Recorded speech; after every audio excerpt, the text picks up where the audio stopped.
Hey, Coach Cruisers, what is going on? More specifically, Carnival Horizon, past, present, and future cruisers.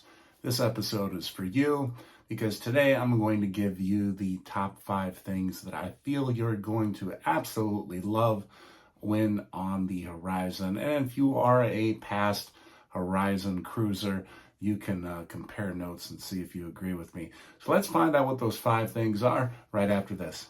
I just can't get away from a good time.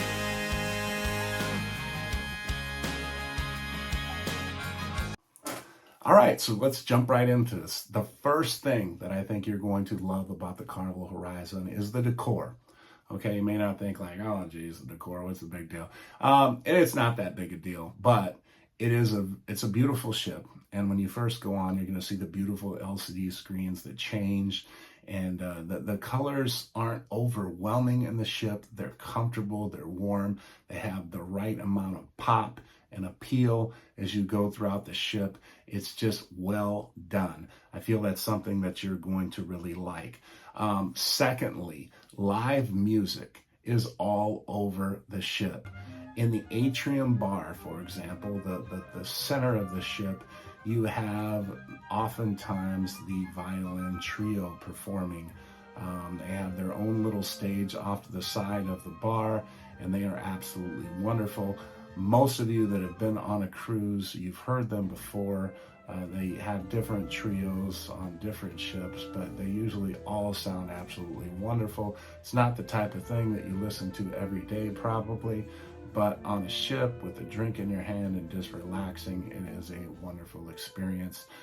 In the back of the ship, they have the Havana bar, where you're going to have a lot of your Latin, Spanish music, people dancing to salsa, and just really getting into it. And the live instruments and the music in itself is just so uplifting, and it will get you moving your feet and possibly out on the dance floor.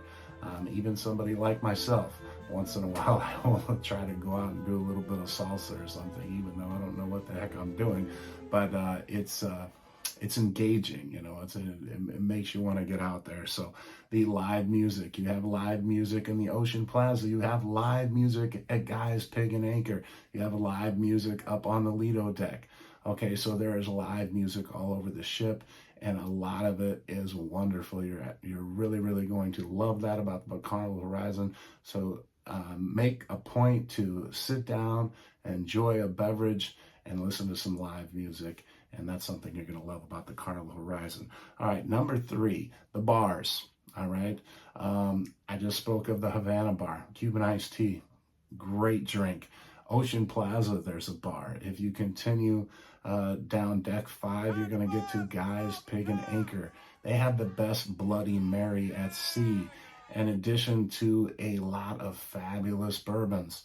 They also have a lot of drinks that aren't on the menu that are absolutely wonderful, especially some dessert drinks you should inquire about.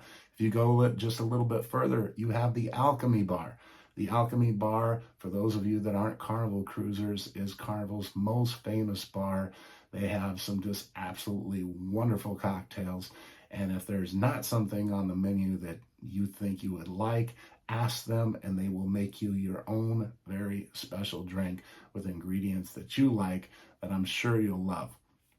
You have the Red Frog rum bar up on the Lido deck. Across from that, you have the Blue Iguana tequila bar.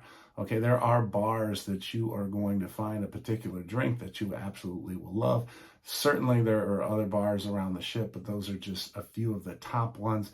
But the bars are definitely something to love on the Carnival Horizon. Like I said, the new addition of Guy's Pig and Anchor to the Carnival fleet, the Carnival Horizon was the first ship to have them, was a wonderful addition, and definitely check it out along with Havana Bar. Take advantage of some of the newer bars to the Carnival fleet. Okay, now let's go on to the 4th thing, and that is the playlist productions. Okay, there are 3 shows that you need to see that I feel you will love. Okay, let's start with number 3. I'm going to say Soulbound. Soulbound and then Vintage Pop, I feel, are about the same.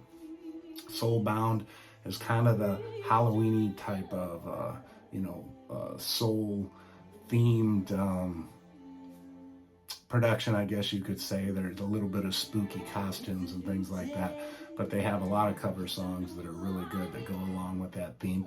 Then vintage pop, they're playing a lot of modern songs, but set it to like a 1920s type of vibe.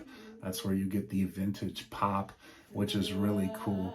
But the iconic Celestial Strings, Carnival's cruise, most famous production of all time, I feel, and I think most veteran Carnival cruisers would agree with me. Celestial Strings is a production not to be missed, especially if you've never seen it.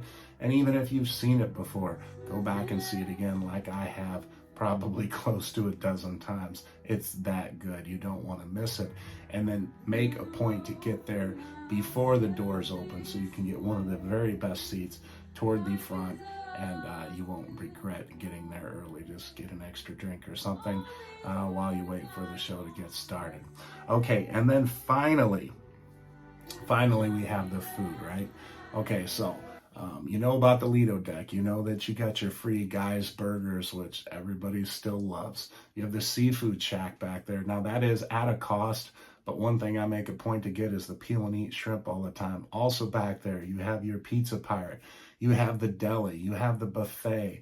You have the, if you go back next to Guy's, you have the Blue Iguana, where you can get your tacos, your taco salad. You can get breakfast burritos there in the morning time. Okay, so there's a lot of food that you can choose from. Above the Lido deck, you have Gigi's and you have Cucina del Capitano. Now, in the evenings, those are at a cost of about $18 per person, but they are wonderful, and it's not too expensive a cost to get a quality meal. If you're big into Italian or you're big into Asian food, those are two individual places that you will like a lot. Now, if you go down to deck 5, you're going to find Bonsai Sushi. Again, that is at cost, but most of the prices, when you compare them to land-based places, you're going to find are relatively reasonable, and you can get some really good sushi, some really good soups and things, and they certainly have some other dishes that you might enjoy. And then, of course, you have the iconic steakhouse Fahrenheit 555, which will serve you an absolutely wonderful steak if that's your thing, or you could do the surf and turf. I'm a fan of the ribeye, and when they had the Wagyu, I was a big fan of that as well. But the food you are going to love in the main dining room. Don't forget, on elegant nights, okay, usually the first elegant night, which is the second day on the ship, the second evening, that is when you're going to get your free lobster and prime rib, and you can order as many as you want. So make sure you go to the main dining room hungry and order as many lobster tails as you feel you can stuff yourself with, and within reason. Don't be gluttonous, right? But you will absolutely love that. So I wanted to keep it a little bit short. I think we got it under 10 minutes. For those of you that are new to Coach Cruise, let me just say I'm your host, Brad. I should have mentioned that earlier.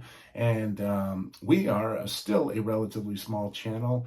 As of the airing of this video, we have not hit 2,000 subscribers. That's a goal we have for the end of the year. And secondly, and this one is huge, like and subscribe. Ring that notification bell so you know when this man is posting more videos. I appreciate that you so much. You're welcome. Thank you, Lee. And the amazing Lee Mason. And he's on Facebook. And it's Lee, your cruise director. So hopefully you view some more content that you really enjoy. And until next time, take care, everybody. Bye-bye. I just can't get away from a good time.